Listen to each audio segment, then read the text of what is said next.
Hey guys, thanks for joining me today for this additional complimentary video to go with Poison, The Dirty Truth About Your Food, the documentary. I wanted to go over with you the top 8 foods that were pinpointed in this documentary as being the highest risk foods for foodborne illnesses. Before we get started, be sure to like and subscribe for more videos like this, as well as my other videos on faith, health, and beauty all year round. A few of these I was aware of, a few of these I wasn't.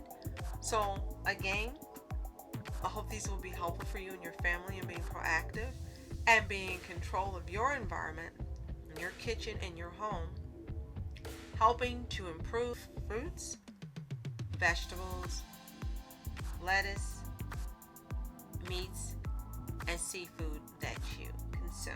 I ate a salad and now I have long-term health effects from it. Number 1 on this list is romaine. Understandably, because there have been so many recalls on romaine lettuce.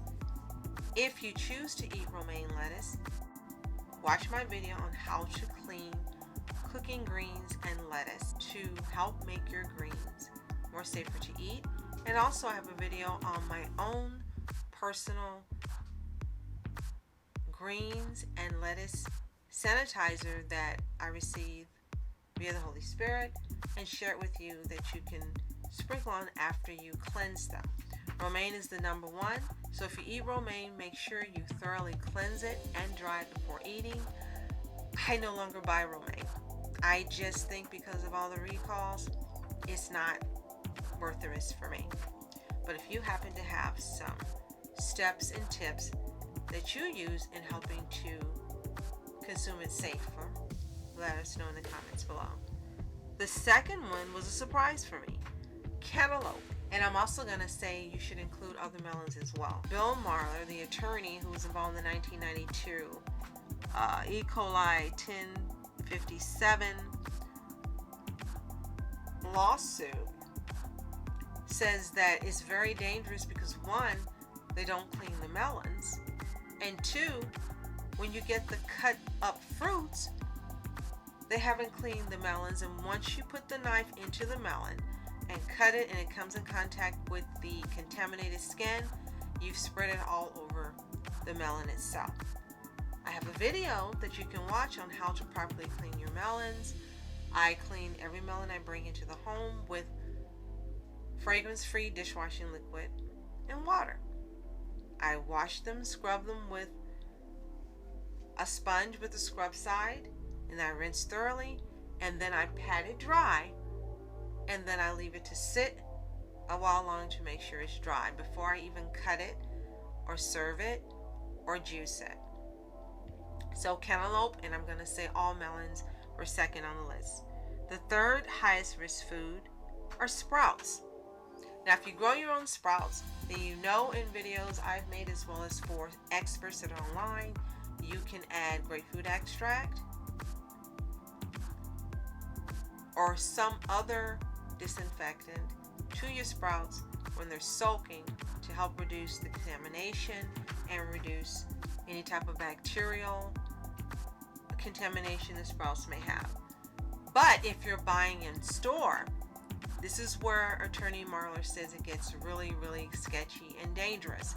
You don't know the cleansing procedures or how they've been handled in who's been processing them. So the best thing to do is, even if they say they're being washed, double wash, triple wash, take those sprouts out, clean them thoroughly. Again, you can put them in a bath with a little bit of baking soda, or just put them in some water and add 1 drop of grapefruit extract. Allow it to sit for a minute and then rinse, and that helps to make them safer for you. These products are likely contaminated.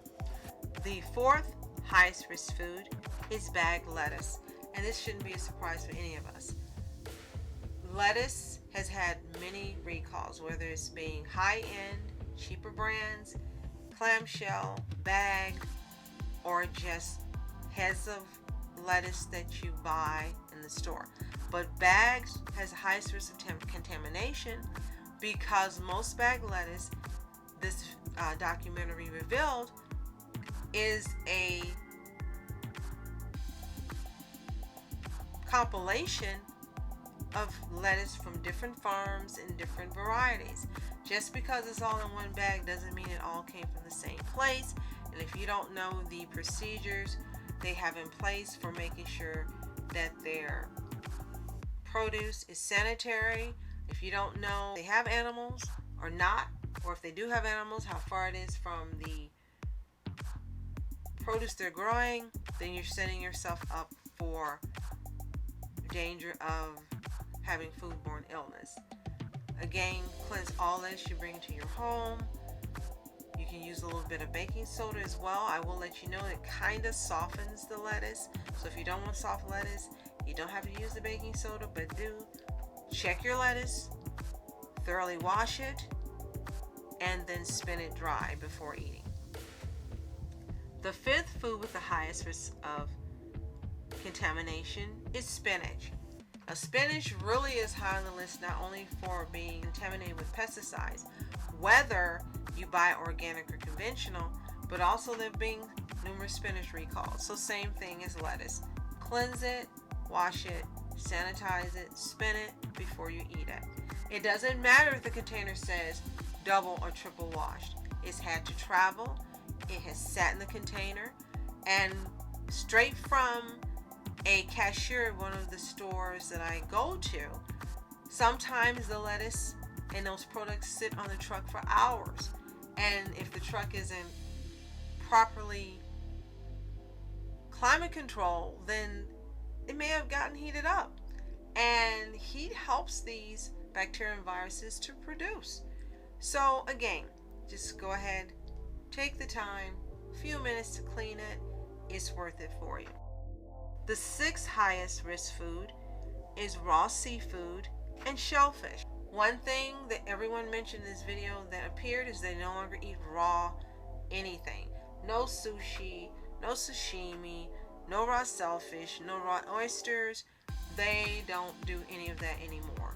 And they said it's not worth the risk because you have the highest propensity, unfortunately, for death in eating raw shellfish and seafood than any other type of food. So if you do decide to do it, you do it at your own risk.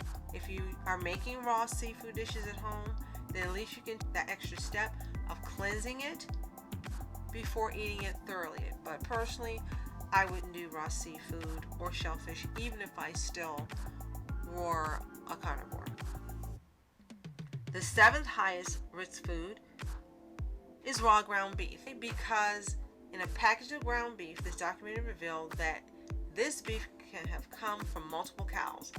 They take ground meat from different distributors and they put it together and make a brick.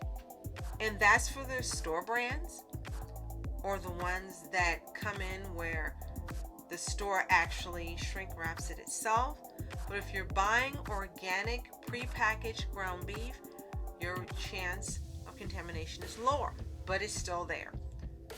Again, if you're getting the ground beef organic that comes from one particular farm, then you know all the cows have come from that farm where the beef is coming from.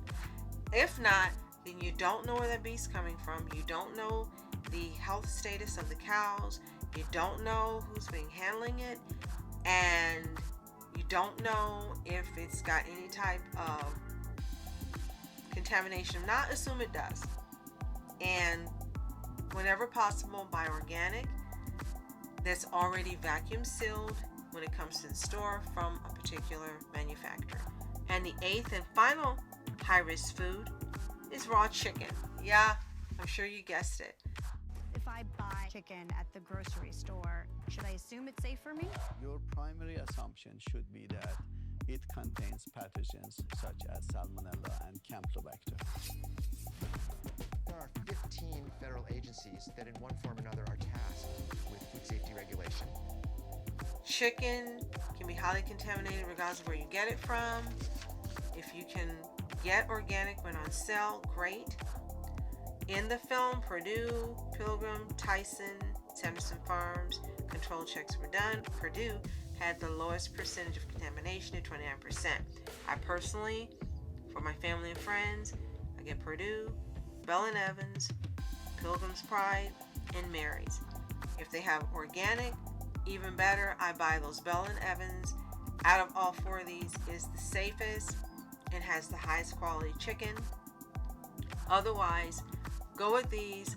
Cleanse your chicken, wash it, pat it dry, sanitize your sink, and be proactive in making sure that you're making your food safer for yourself and your family. Again, control your environment. If this has been helpful for you, be sure to like and subscribe for more videos like this, as well as my other videos on faith, health, and beauty all year round.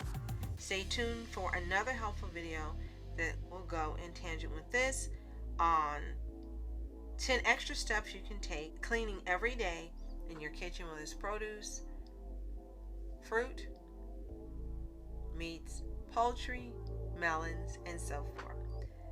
Thank you so much for joining me today. Thanks for watching. Continue to be happy, healthy, and whole. See you next time. Cut fruit, cut cantaloupe, strawberries, caramel apples, tomatoes, onions, chicken. All these products are likely contaminated.